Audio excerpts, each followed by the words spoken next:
Hey, what's up guys, it's Silver Slayer. Welcome back for another video. So today I wanted to make this video just as a little warning, disclaimer on some sticky situations we can get ourselves in when we start first stacking, when we don't have the amount of knowledge, that we accumulate over time, as we grow in our stacking journey and we learn more and do more research, we figure out what works for us and what is the smartest strategy to buy compared to our financial situation, what's available to us, our goals down the line, how we feel the market's going to go, our ideas about selling in the future, if we even will sell, and basically just how we view it. So before we figure all that out, I like to try to help out as many people as I can. Just give little warnings and things to look out for when you first start stacking, because these are mistakes that I've made, that a lot of people make, and I just like to bring awareness to people so they don't put themselves in situations they end up regretting or potentially losing a lot of money out on. So basically this is my bullion stack, just very liquid stuff, that I could touch with my hands. Doesn't really matter. It's just basically for the silver content, like constitutional silver. These are walking liberties. We got some mercury dimes over here, some of my favorites. We got some quarters, got some generic silver, some eagles, stuff like that. We even got some poured bars, Silver Slayer bars.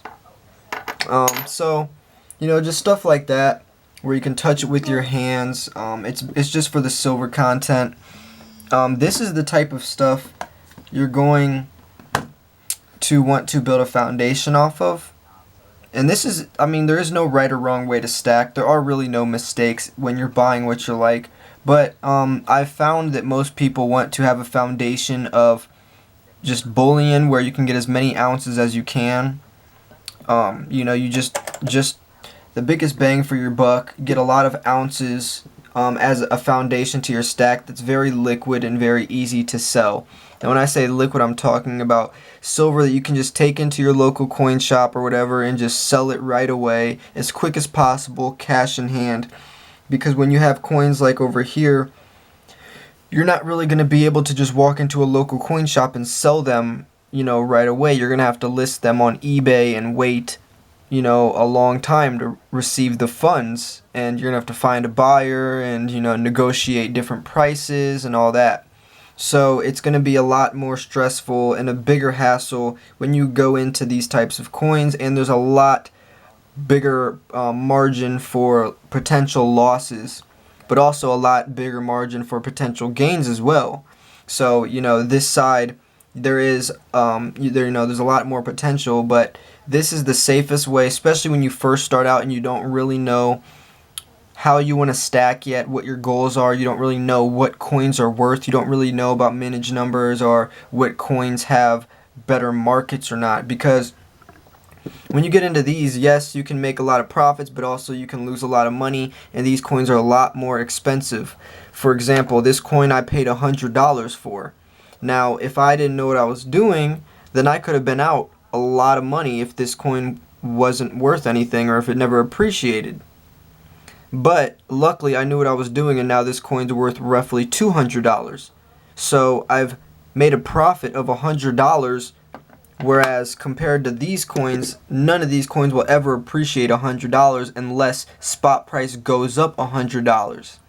Where with these coins, these will actually appreciate over time no matter what spot price does. So yes, if you're in it for the money, then and you like making money quick, or you want to flip your stack or whatever, then this would be the best option. But when you're first starting out, be very careful of investing into slabbed coins and all this, because there's a lot of room for mistakes. A lot of these coins can get milk spots. If this coin, I paid $100 for this coin, if there was ever to be a milk spot in or something, then that value's ruined, because this is a PF70 Ultra Cameo, and once it starts spotting, it's no longer a PF70 Ultra Cameo. I cannot sell it for that, that grade anymore. It's basically worth just, I might as well break open the slab and just sell it as the raw coin.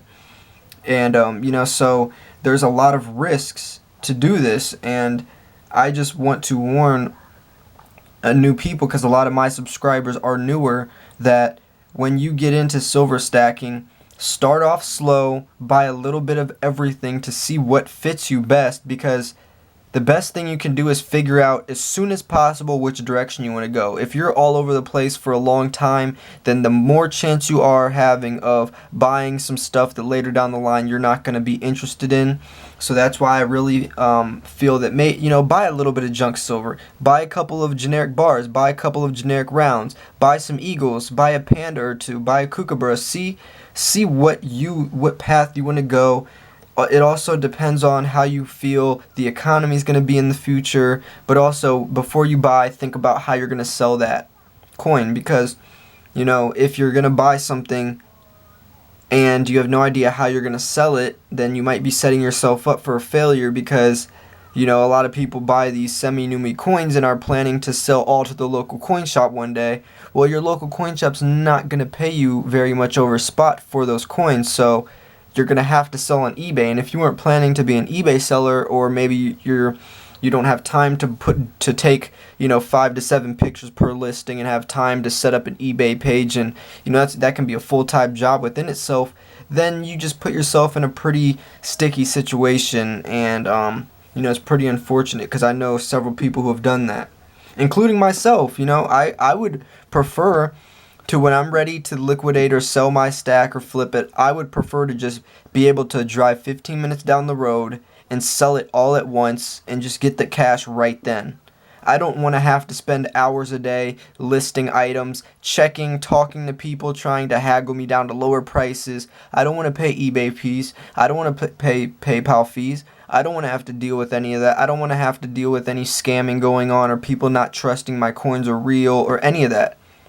I don't want to deal with that. I would rather just go to my local coin shop, sell it.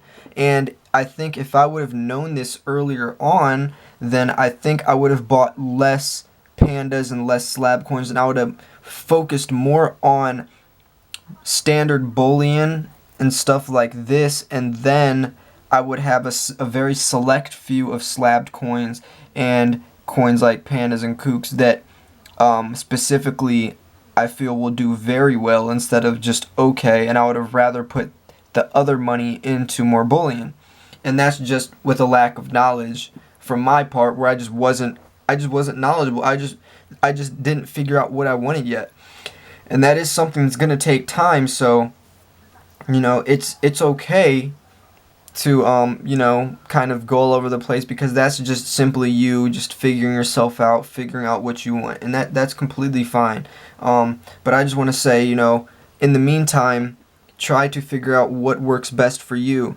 If you think the economy is going to be fine, and in 15, 20 years the dollar's still going to hold up, or whatever the case is on that end, if you feel there's not going to be any economic collapse or any doomsday type SHTF situation, then yes, you can invest in coins like this, because you feel there will still be a collector market out there, and you still think that silver is going to hold up in that type of light where there's premiums. Because if SHTF ever happens, there'd be no such thing as premiums.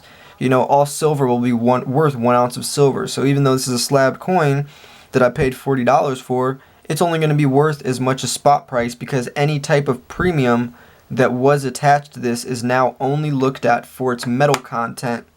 So this coin I got for $16 or $17 will be worth just as much as this coin I paid $100 for, because they both have exactly 1 ounce of silver in them.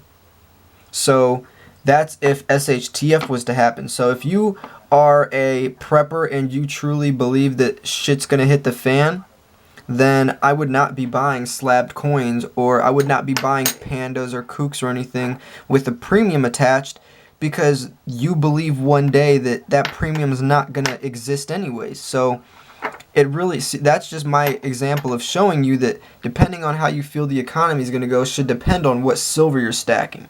So I should be able to look at any silver stacker's YouTube channel and look at their stack and determine their beliefs in the economy, basically by what are they stacking, what are they holding, and it's pretty easy to tell. Now a lot of people do diversify because they want to stack against everything, every situation they want to cover. You know, I have all this stuff just in case SHTF does happen. You know, I have my fractional silver, my recognizable government-backed coins and all that, but also do have silver like this, so just in case the economy does hold up, then I will have some higher premium stuff like my pandas or you know, all my kooks and stuff like that.